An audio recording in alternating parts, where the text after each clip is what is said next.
자, 이제 22과로 이제 새 공부를 들어가겠습니다. 22과는 이제 우리가 구원받았으면 구원받은 우리의 내일 미래가 어떻게 되는가에 대한 성경의 계시, 하나님의 계시를 살펴보려고 합니다.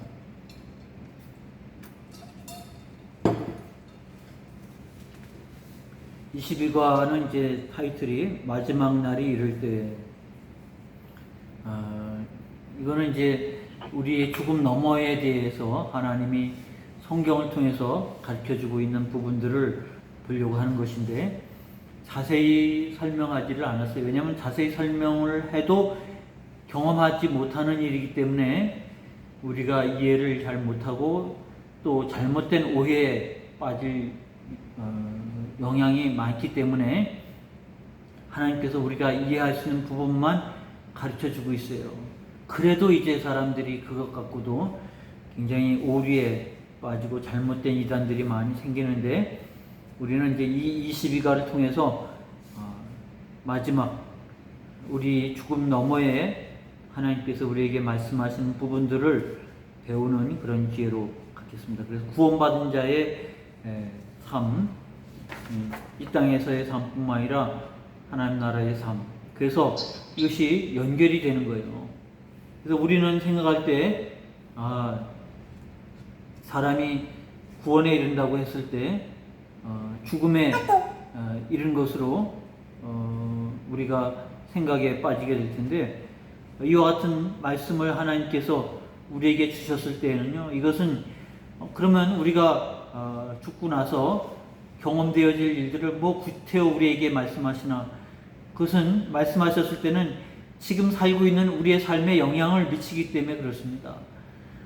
이것이 정말 죽고 난 이후의 문제라고 하면 뭐 죽고 난 다음에 되어지는 일들이니까 굳이 우리에게 말씀할 필요가 없을 텐데도 불구하고 이것을 말씀했을 때에는 지금 우리의 삶에 이 부분이 영향을 미치고 있기 때문에 이것을 잘 이해하는 게, 바르게 이해하는 게 중요하다고 하는 것이죠.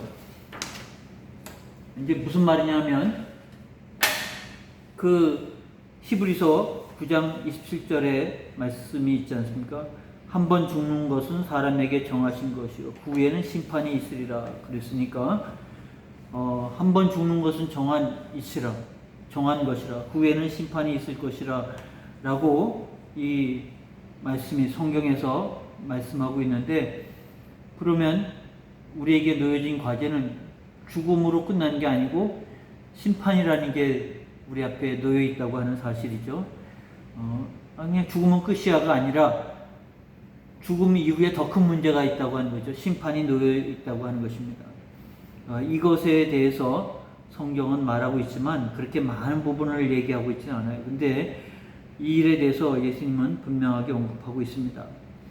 먼저 이제 그 영원한 생명, 이 타이틀이 지금 1단원이 영원한 생명, 그리고 지금 그랬잖아요. 우리는 죽음 너머에 영원한 생명이 있다고 생각하지만 영원한 생명은 지금이에요. 지금부터 연결되어 있는 거예요. 그렇기 때문에 이 말씀을 우리에게 주신 이유는 지금 우리의 삶과 연관이 되어 있기 때문에 이 말씀을 주고 있는 것입니다.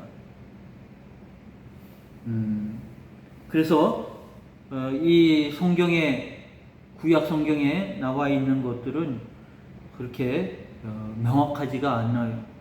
그래서 우리가 그동안 배웠던 사두개인과 바리새인들, 신구약 중간 시대를 거치면서 예수님 당시에 살고 있던 이 두 대표적인 종파 사람들이 이 미래를 어떻게 이해하고 생각하는가를 우리가 잠깐 배우는 것은, 이게 이제 예수님의 말씀 속에서 나오고 있기 때문에 그렇습니다. 그렇기 때문에 사두개인들과 바리새인들의 차이가 있어요. 그리고 사도행전을 통해서 봐도 바울 시대에 이와 같은 구분이 있지 않습니까? 사두개인들은 먼저 사람이 죽으면 하나님부터 분리되고 버림받은 장소인 스올에서 음부에서 어두운 생활을 하게 된다고 믿었어요. 그래서 스올이라고 하는 개념이 구약에 있습니다. 스올이라고 하는 것은 음부라고 하는 것은 그들에게 있어서 마치 죽음 이후에 그들이 이해하고 알 수 있는 것은 바로 음부라고 하는 스올이라고 하는 곳에 사람들이 다 들어가 있어서 그곳에서 어두운 생활을 한다. 그리고 그들은 육신의 부활을 믿지 않은 것. 이게 사두개인들입니다. 그러니까 사두개인들은 그냥 미래, 영생에 대한 관심이 없고요. 현실에 대한 관심이 있었어요.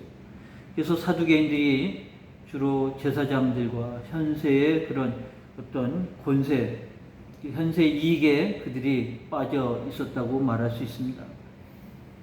근데 바리새인들은 사두개인과 다르죠. 그들은 사두개인들은 이제 율법 구약 중에서 율법 모세 오경만 성경으로 인정을 했고, 그리고 영을 인정하지 않았고, 그리고 부활을 인정하지 않았고, 그래서 현세주의적인 삶을 살았던 사람들이 사두개인입니다. 그러나 바리새인들은 그렇지 않아요.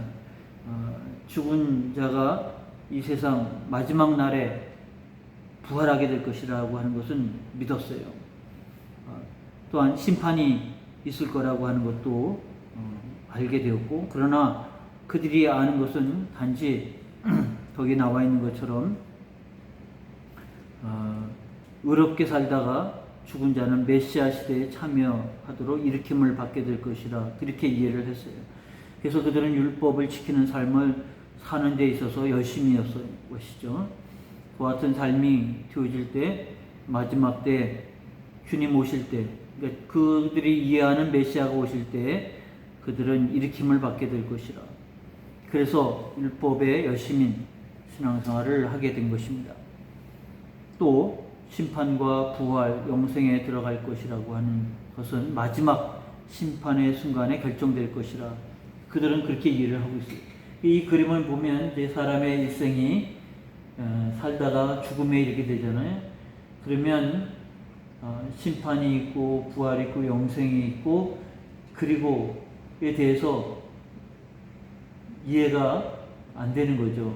마지막 때에 하나님 메시아가 오시면 심판할 것인데 그 메시아가 언제 올지 그들은 그냥 정확하게 이해하지 못하고 기다리는 삶인데, 여기는 예수님께서 우리에게 가르쳐 주신 내용이 거기 227쪽 B번 예수님 가르침이 차례대로 나옵니다. 이제 우리가 오늘은 분량이 많지 않기 때문에 이 부분들을 한번 읽어보면서 공부하도록 그렇게 하겠습니다. 예수님의 가르침은 이 구약의 배경이 된 바리새인 사두개인들의 생각을 넘어서 새로운 미래, 새로운 구원의 영역을 계시를 해주고 있습니다. 첫 번째는 예수님은 아버지 하나님께서 심판을 행할 수 있는 모든 권세를 자신에게 주셨다고 말씀했습니다. 요한복음 5장 22절로 27절에 아버지께서 아무도 심판하지 아니하시고 심판을 다 아들에게 맡기셨으니, 이게 요한복음 5장 22절에 예수님 직접 말씀하신 거예요. 바리새인들은 마지막 날에 심판이 있을 것이라고 생각하는데 예수님은 심판의 권세를 하나님의 아들에게 다 맡기셨다. 이는 모든 사람으로 아버지를 공경하는 것 같이 아들을 공경하게 하려 하심이라. 아들을 공경하지 아니한 자는 그를 보내신 아버지도 공경하지 아니하느니라. 내가 진실로 진실로 너희에게 이르노니 내 말을 듣고 또 나 보내신 이를 믿는 자는 영생을 얻었고 심판에 이르지 아니하나니 사망에서 생명으로 옮겼느니라. 이게 죽은 다음에 영생에 이르는 게 아니에요. 내 말을 듣고 나 보내신 이를 믿는 자는 영생을 얻었고, 지금 영생의 삶을 살아가고 있습니다. 우리가 심판에 이르지 아니하나니. 바리새인들은 죽은 다음에 그 언젠가 마지막 날에 메시아가 와서 심판한다고 그랬는데, 예수님은 나를 믿는 자는 영생을 얻었고 심판에 이르지 아니하나니 사망에서 생명으로 옮겼느니라. 지금 우리의 신앙은 예수님을 믿음으로 말미암아 또 내 말을 듣고 나 보내신 이를 믿음으로 말미암아 우리는 사망에 이르지 않고 또 심판에 이르지도 않고 사망에 이르지만 심판에 이르지 아니하고 사망에서 생명으로 옮겼다. 그래서 예수님은 심판의 권세가 예수님 자신에게 주어졌다고 그렇게 말합니다. 진실로 진실로 너희에게 이르노니 죽은 자들이 하나님의 아들의 음성을 들을 때가 오나니 곧 이때라. 듣는 자는 살아나리라. 아버지께서 자기 속에 생명이 있음같이 아들에게도 생명을 주어 그 속에 있게 하셨고 또 인자됨으로 말미암아 심판하는 권세를 주셨느니라. 심판이 먼 미래가 아니라 바로 예수 그리스도께서 심판의 권세를 가지고 계셨고 그 심판은 지금 믿고 영접하느냐 아니냐에 따라서 지금 이루어지고 있는 것입니다. 그러므로 그들이 알고 있는 그 주장을 뛰어넘는 것이죠. 그리고 두 번째, 그리스도인은 이미 주어진 영생을 소유하고 있다 그랬잖아요. 그러니까 죽은 다음에 영생과 연결되는 것이 아니라 그리스도인은 이미 주어진 영생을 소유하고 있다 그랬잖아요. 요한복음 이제 거기 성경 구절을 여러분 다 찾아보셔야 돼요. 이게 굉장히 중요한 구절이기 때문에 제가 읽어드리면 요한복음 5장 39절에 너희가 성경에서 영생을 얻는 줄로 생각하고 성경을 연구하거니와 이 성경이 곧 내게 대하여 증언한 것이라. 그러나 너희가 영생을 얻기 위하여 내게 오기를 원하지 아니한도다. 예수님 그렇게 말씀했어요. 성경에서 영생을 얻을 줄로 성경을 연구하는데 성경이 내게 대하여 증언한 것이다. 그래서 예수님을 영접함으로 영생에 이르게 되는 거예요. 그래서 영생은 죽은 다음에 우리에게 보증되는 것이 아니라 예수님을 영접함으로 영생에 지금 소유하고 있는 거예요. 지금 여러분들에게 하나님의 말씀은 사망에 이르지 않고 사망에서 생명으로 옮겨진 것은 지금이에요. 그리고 내가 바로 영생을 소유하는 거예요. 요한복음 10장 27절에 내 양은 내 음성을 들으며 나는 그들을 알며 그들은 나를 따르느니라. 내가 그들에게 영생을 주노니 영원히 멸망하지 아니할 것이요 또 그들을 내 손에서 빼앗을 자가 없느니라. 나는 선한 목자라고 말씀하시는 예수님께서 내가 그들에게 영생을 주노니 내 양은 내 음성을 듣고 따르는데 그들에게 내가 영생을 준다고 그렇게 말씀을 하고 있는 것입니다. 그러므로 영생은 미래에 우리에게 오는 것이 아니라 지금 영생을 우리가 소유하고 있다는 사실을 말합니다. 또한 요한복음 11장 25절 26절 예수께서 이르시되 나는 부활이요 생명이니 나를 믿는 자는 죽어도 살겠고 무릇 살아서 나를 믿는 자는 영원히 죽지 아니하리니 이것을 내가 믿느냐. 무릇 살아서 나를 믿는 자는 영원히 죽지 아니하리니. 예수님께서 나사로의 죽음을 보고 찾아오셔서 마리아에게 하신 말씀 아닙니까? 그런데 마리아는 부활을 믿긴 했지만 마지막 때에 부활이 있을 거라고 하는 믿음, 바리새인과 같은 믿음을 가지고 있는데 아니, 무릇 살아서 나를 믿는 자는 영원히 죽지 아니하리니. 이것이 우리가 이미 영생을 소유했다고 하는 사실을 말씀을 해주고 있는 부분입니다. 또 요한복음 17장 2절 3절 거기 나와 있는 거예요. 그 본문을 제가 차례대로 읽어드린 겁니다. 예수 아버지께서 아들에게 주신 모든 사람에게 영생을 주게 하시려고 아버지께서 아들에게 주신 모든 사람에게 영생을 주게 하시려고 만민을 다스리는 권세를 아들에게 주셨음이로소이다. 영생은 곧 유일하신 참 하나님과 그가 보내신 자 예수 그리스도를 아는 것입니다. 영생은 하나님과 그가 보낸 자 예수 그리스도를 아는 것이 영생이라고 말씀하고 있어요. 그래서 우리는 영생을 죽은 다음에 소유하는 것이 아니라 지금 영생을 소유하고 있다는 사실을 성경은 말씀해 주고 있는 것이죠. 그래서 이 성경이 통해서 예수님이 우리를 통해서 계시를 하시잖아요. 우리는 자꾸 죽은 다음에 이제 영생이 주어진다고 생각하지만 예수님은 믿음으로 지금 영생에 이르렀다는 사실, 영생을 소유하고 있다는 사실을 깨우치는 거예요. 그래서 이것을 말씀하고 있는 이유는 지금 우리에게 영향을 미치고 있기 때문에, 우리와 연관되고 있기 때문에 이 말씀을 우리에게 지금 주시고 있는 거예요. 그 어느 날, 그 언젠가 우리에게 오는 미래가 아니라 지금이에요. 이미 우리에게 온 거예요. 그러나 아직 완성은 안 된 거죠. 그래서 예수님이 미래에 대한 부분에 대한 것은요, 이 두 단어로 꼭 이해를 해야 돼요. 이미 우리 안에 있는 거죠. 하나님 나라는 이미 너희 안에 있다.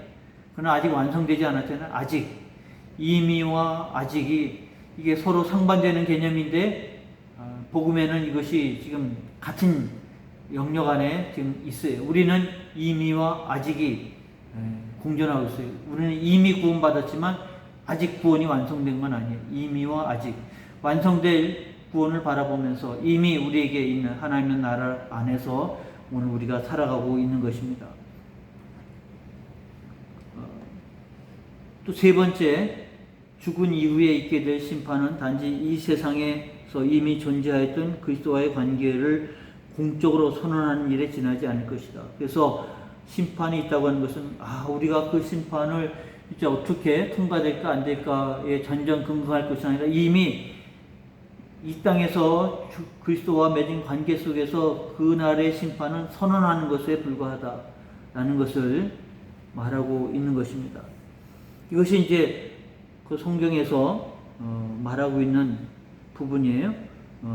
아까 우리가 살핀 요한복음 5장 28절 29절에 이미 말씀하고 있지 않습니까?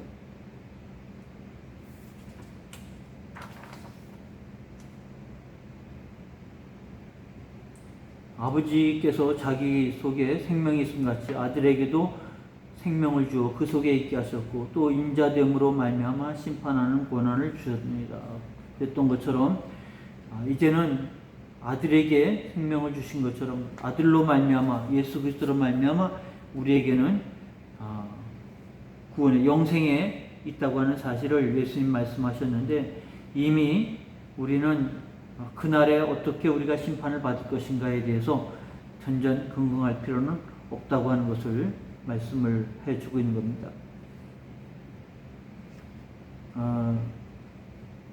거기 요한복음 5장 28절 29절에 이렇게 말씀을 하고 있어요. 이를 놀랍게 여기지 말라. 무덤 속에 있는 자가 다 그의 음성을 들을 때가 오나니 선한 일을 행한 자는 생명의 부활로 악한 일을 행한 자는 심판의 부활로 나오리라. 그랬으니 그의 음성을 들을 때 이미 우리의 심판은 이 땅에서 이미 진행이 됐다는 얘기죠. 완성이 됐다는 얘기입니다. 선한 일을 행한 자는 생명의 부활로 악한 일을 행한 자는 심판의 부활로. 여기서 선한 일과 악한 일의 기준은 우리가 생각하는 것과 다르다고 말씀드렸죠. 아까 우리가 21과를 통해서 죄라고 하는 부분을 깨우치고 그리고 죄로부터 우리는 건너 예수 그리스도를 믿음으로 은혜로 인하여 믿음으로 말미암아 구원을 얻었잖아요. 그래서 은혜 받은 우리가 하나님 안에서 살아가는 삶이 하나님 안에서 이미 선한 일을 행한 자는 생명의 부활로 악한 일을 행한 자는 심판의 부활로 나오게 된 것이기 때문에 이것이 아무것도 없는 무의 상태에서 율법의 적용을 받는 게 아닌 거예요. 이미 은혜 안에서 살고 있는 우리에게는 은혜의 삶으로 완성이 됐다고 하는 사실을 우리에게 일깨워 주고 있는 겁니다. 그러므로 우리는 여기 가장 이해하기 쉬운 게 이제 마태복음 25장 양과 염소에 비유해서 나오고 있잖아요. 예수님께서 마지막 때에 그들을 부르시고 양과 염소로 구분하듯이 하나님 나라를 상속받을 자와 영벌에 처할 자를 구분하는 데 있어서 기준이 뭡니까? 거기에 나와 있는 것처럼 이미 이 작은 자에게 한 것이 나에게 한 것이고 이 지극히 작은 자 하나에게 하지 아니한 것이 내게 하지 아니한 것이라. 그들은 영벌에 의인들은 영생에 들어가리라. 마태복음 25장에 말씀하고 있는 부분처럼 우리는 이미 이 땅에서 심판이 이루어졌다는 사실을 알게 됩니다.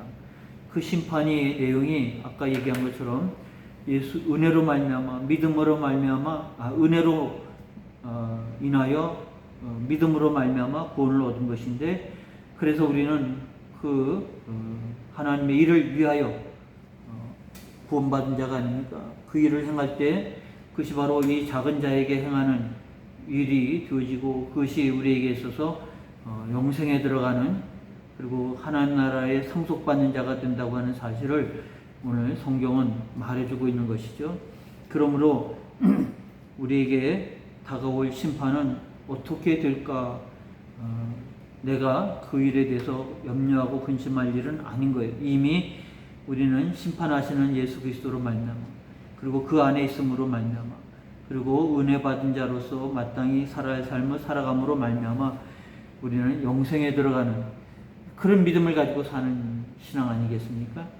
우리는 심판에 이를까 영생에 이를까 하고 그때 심판의 결과를 몰라서 전전긍긍하는 자가 아닌 거예요. 이미 구원에 이른 자라고 하는 사실을 이해하고 또 일깨우는 우리가 되어야 합니다. 그래서 거기 B번 예수님의 3번을 지금 설명하고 있는데, 두 번째 단락에 그리스도인에게 있어서 이 세상과 저 세상은 서로 겹쳐 있다. 두 시대, 즉 이 시대와 장차 올 시대를 살고 있다. 이 세상에서 자신이 이미 장차 올 시대의 한 시민이 되었음을 나타내는 자세로 살아야만 한다. 무슨 뜻인지 알겠죠? 내가 예수님을 영접함으로 이미 하나님 나라가 내 안에 있고, 이거 장차 올 하나님의 나라가 내 안에서 있게 되는데, 장차 올 하나님의 나라에 대해서 두려워할 것이 아닌 것은 이미 예수 그리스도 안에서 우리에게는 구원의 길로, 그리고 하나님께서 우리에게 예비하신 영생의 길로 들어갈 것이라고 하는 사실을 우리에게 분명하게 말씀하고 있는 것입니다. 거기 가로 안에 성경 구절이 나온 것 중에 하나가 요한 1서 3장 14절인데, 우리는 형제를 사랑함으로 사망에서 옮겨 생명으로 들어간 줄 알거니와 사랑하지 아니한 자는 사망에 머물러 있느니라 그랬잖아요. 우리가 그 은혜를 인하여 믿음으로 말미암아 구원을 얻고, 그리고 은혜의 감격에서 하나님 말씀대로 형제를 사랑함으로 사망에서 옮겨 생명으로 들어간 줄을 알거니와, 요한 1서 3장 14절에 그렇게 말하고 있습니다. 그러므로 사망에서 생명에 들어갔다는 것을 알고 이미 우리에게는 심판을 넘어간 거죠.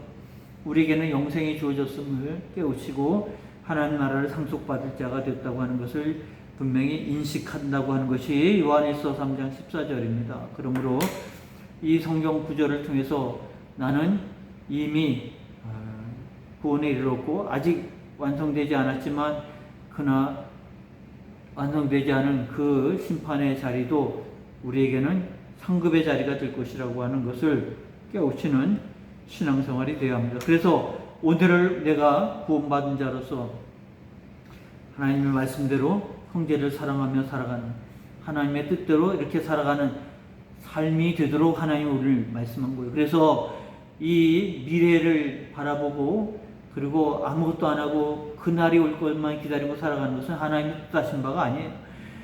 그날을 바라보면서 오늘을 형제를 사랑하면서 하나님의 뜻을 이루면서 살아가도록, 그것이 이제 하나님이 우리에게 주신 포인트예요. 우리가 구원을 얻고 영생을 얻는다고 해서 아무것도 안 하고 그날이 오기만을 기다리고 살아가는 신앙을 하나님은 결코 원하지 아니하는 것이죠.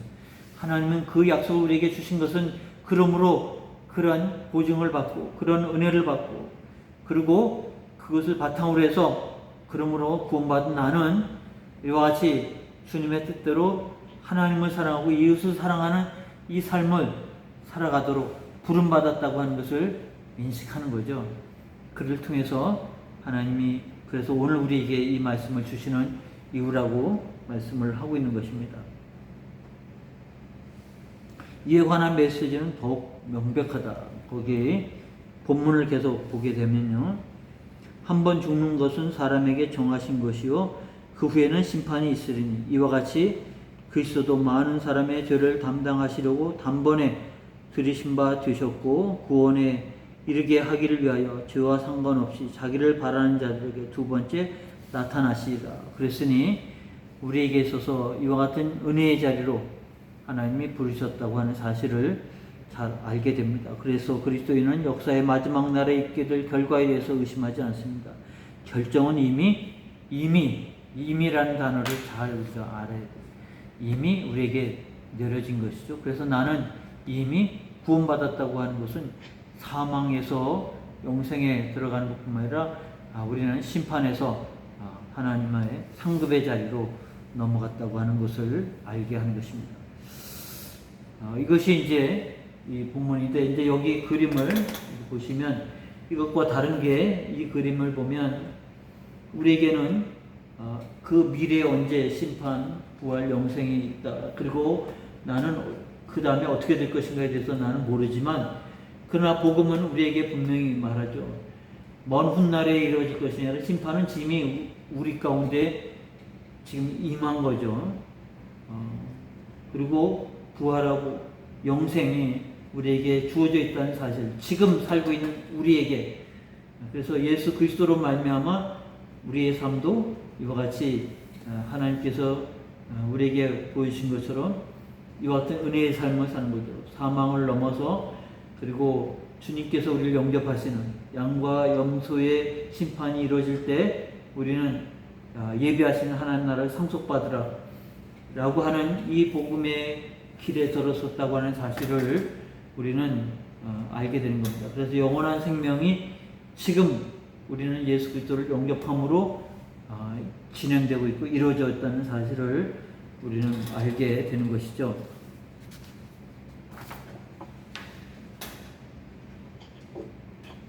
이제 우리가 이제 잘 알지 못하지만 우리는 믿음으로 바라봅니다.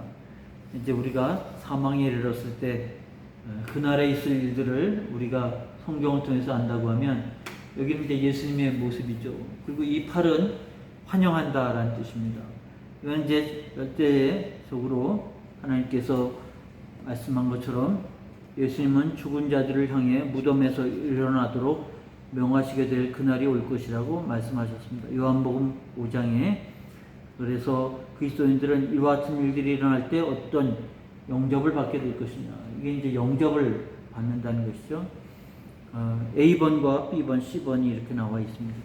우리와 주님과의 만남의 특징, 마태복음 25장에 이와 같이 요지로 되어 있는데, 이 마태복음 25장 양과 염소의 비유를 이렇게 차례차례 지금 정리를 6가지로 했습니다. 마지막 날이 이를 때 우리 주 예수 그리스도는 모든 민족들을 그 앞에 모으기 위하여 영광 중에 오실 것이라. 그죠?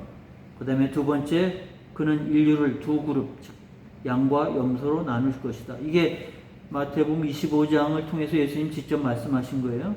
양은 오른편에, 그리고 염소는 왼편에 두실 것이라. 아시는 것처럼 양과 염소를 방목할 때는 같이 방목을 합니다.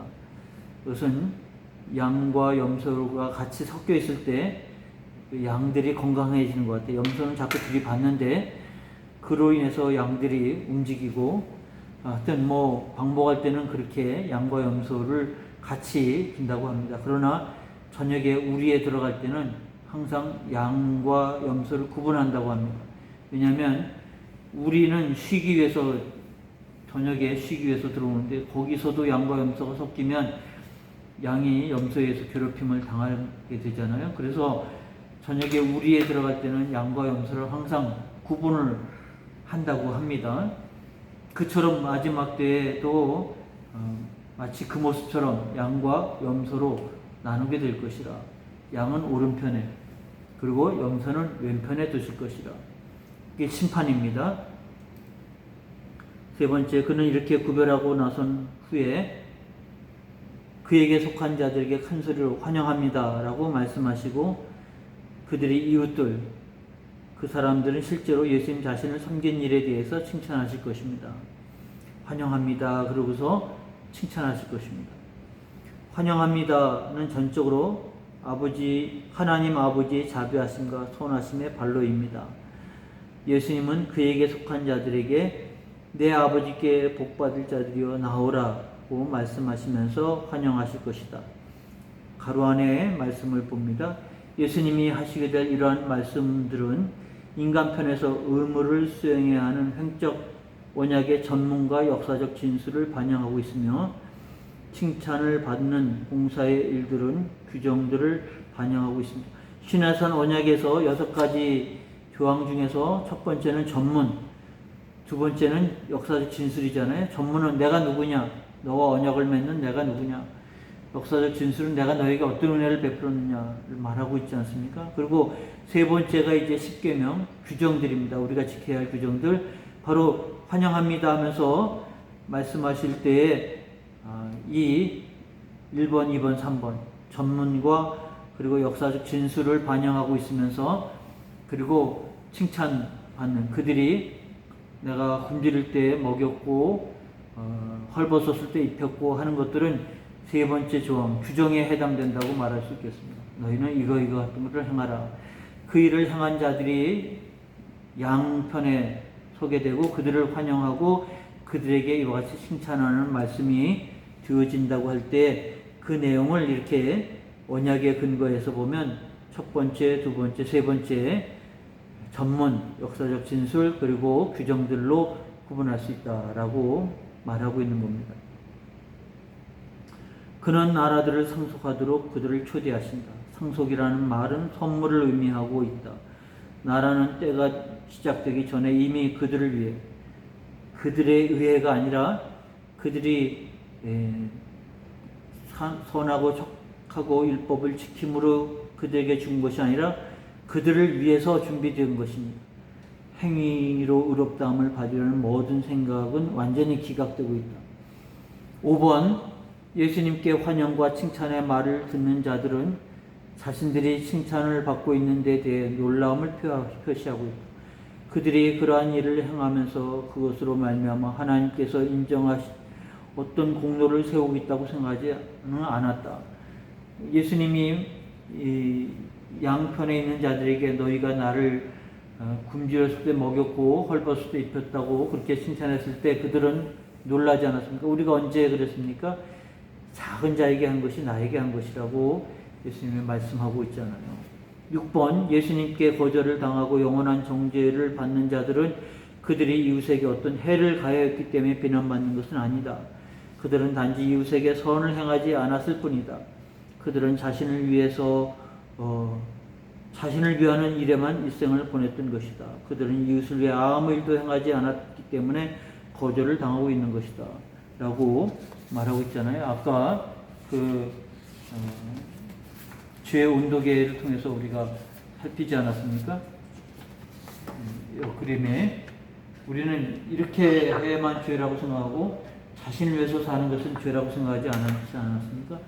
예수님께서 염소 편에 든 자에게 너희가 나를 위해서 돌보지 않았고 먹이지 않았고 했다고 했을 때 그들이 깜짝 놀랐어요. 우리가 언제 그들은 나쁜 일을 했음으로 인해서 심판에 들어가는 게 아니고요. 마땅히 해야 할 일을 하지 않아서 심판에 들어가는 것, 자신을 위해서 살아가는 것, 자신을 위해서 살아가는 것 자체가 죄라는 것을 아까 우리가 말하고 있는 부분이었던 것입니다. 이해하시겠죠? 그래서 예수님께서 거절당한 자들에게 말씀한 것은 그들이 뭔가 특별히 잘못한 게 있어서가 아니라 마땅히 할 일을 하지 않았기 때문에, 마땅히 하지 않은 일들은 하나님께서 하시기를 원하셨던 일들을 하지 않았기 때문에 라는 것입니다. B번입니다. 229쪽 B번, 어떻게 하면 환영합니다 라는 말을 들을 수 있을까? 바울은 하나님이 죄를 알지도 못하신 자로 우리를 대신하여 죄를 삼으신 것은 우리로 하여금 저희 안에서 하나님의 의가 되게 하려 하십니다. 고린도후서 5장 21절에 말씀했잖아요. 그러니까 우리 죄가 있음에도 불구하고 죄를 알지 못하는 예수님께서 우리의 모든 죄를 담당하시고 우리 안에 하나님의 의가 되게 하셨다. 이제 이 아래 그림이 이겁니다. 우리가 바로 이와 같은 죄 가운데 살아가는 자인데 하나님께서 우리에게 우리의 죄를 예수님이 담당하셨고 우리는 하나님이 우리를 그래서 담당하신 예수님으로 말미암아 의롭게 하신 거죠. 그래서 하나님이 바꿔놓으신 거예요. 그래서 우리가 환영합니다라는 말을 들 수 있는 것은 우리가 이렇게 바꿔놓도록 애를 써서가 아니라 하나님께서 은혜로 이것을 바꿔놓으셨다라는 것을 알아야 되는 것이죠. 그래서 예수님이 십자가 위에서 돌아가셨을 때 하나님은 큰 교체를 행하셨다. 우리 죄가 예수님에게로 옮겨진 거죠. 예수님의 의가 우리에게로 옮겨진 거예요. 하나님은 우리 모든 죄를 그의 독생자에게 지우셨다. 그는 그리스도의 거룩함의 모든 것을 우리에게 주셨다. 그리스도는 우리 때문에 돌아가셨고 우리가 받은 것 때문에 살고 있다. 그래서 그리스도는 우리의 죄를 담당하시고 죽으셨고 우리는 그리스도의 의를 담당해서 살고 있는 것. 이 그림이. 그래서 우리가 환영받는 것은 우리가 착한 일에서 환영받는 게 아니고 은혜로 말미암아 환영받는 것이라는 사실을 일깨워주고 있는 것입니다.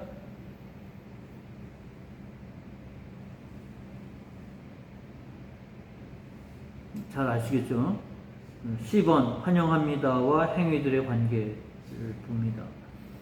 우리가 다음의 사실들을 잘 유의한다면 환영합니다와 행위들 사이의 관계를 이해하는 데 도움이 되겠습니다. 이것은 지금 신앙생활하는 우리 여러분들이 혼돈되지 않도록 흔들리지 않도록 잘 정립해야 되는 것입니다. 우리가 예수님께서 환영받는다라고 하는 것은 은혜로 환영받는 것이고 그런데 우리가 행해야 할 바른 행위들과의 관계가 무엇인지를 아는 거예요. 첫 번째, 하나님은 오직 그리스도 안에 있는 그의 은혜의 근거에서 우리를 영접하시고 환영합니다. 우리 영접의 근거가 바로 하나님께서 우리에게 베풀어 주신 은혜로 말미암은 것인 것을 성경은 말해주고 있죠. 두 번째, 하나님의 행위의 근거에서 우리를 칭찬하신다. 그래서 우리가 칭찬받는 것은 바로 작은 자에게 한 것이 나에게 한 것이라. 그로 인해서 우리가 칭찬을 받는 것이지 작은 자에게 한 것 때문에 너희가 환영받는다가 아니에요. 환영은 이미 예수 그리스도로 말미암아 이게 주께서 교체해 주심으로 말미암아 우리가 환영받는 것이고 우리가 칭찬받는 것은 이제 은혜를 알고 주께서 우리에게 주신 은혜대로 우리가 이웃을 사랑하고 베풀므로 말미암아 칭찬받는 것입니다. 그래서 우리가 구원을 받는 것은 행위에 의해서가 아니라 행위를 위해서. 그래서 이것은 다시 한번 반복하고 있는 부분인데 우리가 행위를 통해서 구원에 이른 것이 아니라 은혜 받고 은혜 받은 것으로 인해서 이와 같이 이웃을 사랑하고 돌보는 일을 위해서 목적입니다.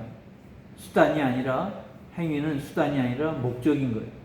그래서 행위를 잘함으로 구원에 이른 것이 아니라 내가 은혜 받았기 때문에 구원 받았기 때문에 하나님이 내게 주신 이 일을 잘 감당하는 것 위해서 하나님이 우리에게 이와 같은 사명을 주신 것이고 그것을 잘 감당함으로 칭찬받는 것이죠.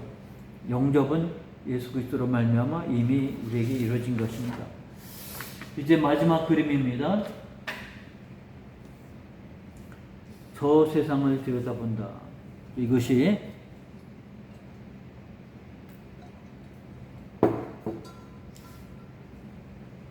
성경에 나와 있는 부분들을 근거해서 우리가 살펴보려고 합니다.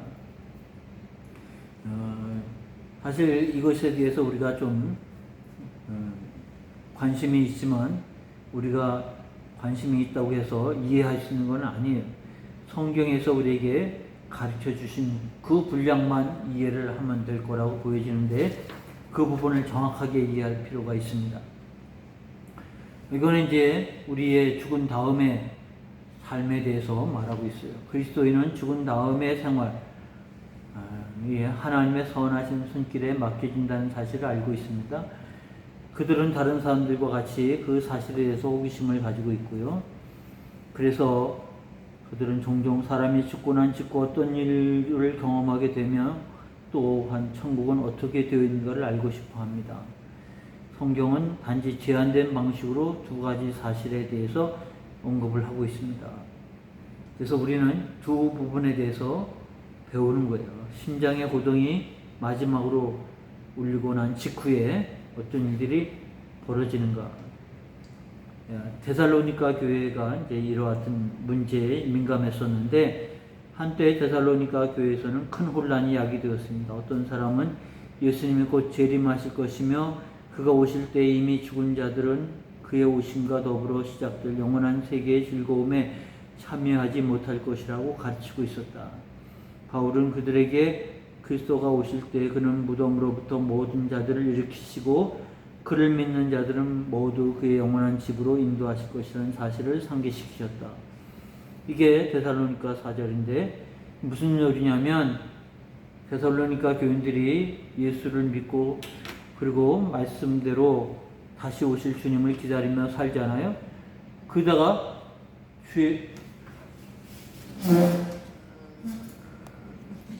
그러다가 주님이 오시기 전에 이미 죽은 자들이 있습니다. 그러면 기다리다가 죽었으니까 뭐 아무 소용이 없는 것이네. 이런 실망에 빠져 있을 때가 있었는데 그거에 대해서 바울이 말합니다. 주님 오시기 전에 죽은 자들이 쓸데없는 거, 아무 의미 없는 것이 아니라 데살로니가전서 4장 14절에 분명히 말하기를 우리가 예수에 죽었다가 다시 사심을 믿을진데 이와 같이 예수 안에서 자는 자들도 하나님이 저와 함께 데리고 오시리라. 그랬으니 주님 오시기 전에 죽은 자들이 헛것이 아니라 주 안에서 자는 자들이 된다. 그래서 정확하게 우리가 이해하기는 쉽지 않지만 예수님은 죽은 자들을 자는 자라고 표현을 했고요. 그게 어떤 모습인지 우리가 알 수가 없습니다. 그러나 분명히 그들의 생명은 무익한 것이 아니고 분명히 자는데 그리스도께서 함께 계시다고 하는 사실로 표현합니다. 자는 것이라고 하는 것은 어떤 상태인지 정확한 것을 우리가 이해하기는 어렵지만 성경은 바울은 표현하기를 그리스도와 함께 있는 것이라고 말하고 있고요. 바울 스스로 나는 이와 같은 상태에 이르기를 원한다고 그렇게 말하고 있습니다. 빌립보서 1장 23절에 그가 표현한 바대로 말하면 그렇게 표현을 하고 있어요.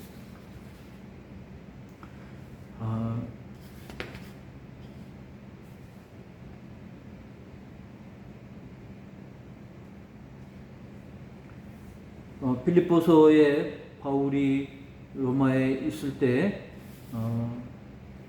복음 전할 때 빌립보 교회를 위해서 편지를 보냈을 때 바울의 삶은 곧 죽음을 앞에 놓고 있지 않았습니까? 근데 바울은 죽음을 두려워한 것은 아니었죠.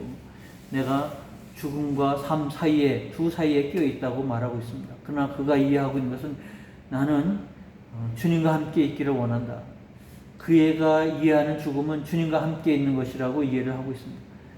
근데 너희를 위해서 지금 살아있는 것은 빌립보 교회를 위해서 내가 두 사이에 끼어있지만 나는 개인적으로 주님과 함께 있기를 원한다. 죽음에 있기를 원한다. 그러나 너희를 위해서 내가 살아있다고 하는 걸 감옥에 있지만 그래도 너희를 위해서 살아있다고 그렇게 표현을 하고 있지 않습니까? 그때 표현한 것을 보면 나는 죽는 것을 두려워하지 않고 두 사이에서 끼어있지만 그것으로 인해서 주님과 함께 있는 길을 더 원한다. 만족한다 라고 표현을 하고 있습니다. 그래서 우리가 주님 오시기 전에 죽음에 이르는 인생은 의미 없는 인생이 아니라 주님과 함께 있는 것입니다. 그리고 바울은 그 주님과 함께 있기를 원한다고 그렇게 말하고 만족한다고 표현했기 때문에 우리가 이제 앞으로 장차 경험할 것입니다. 우리 모두 다 경험할 일이고 주님 오시기 전에 이와 같은 일들을 경험하는 우리가 되어질 텐데 이 믿음으로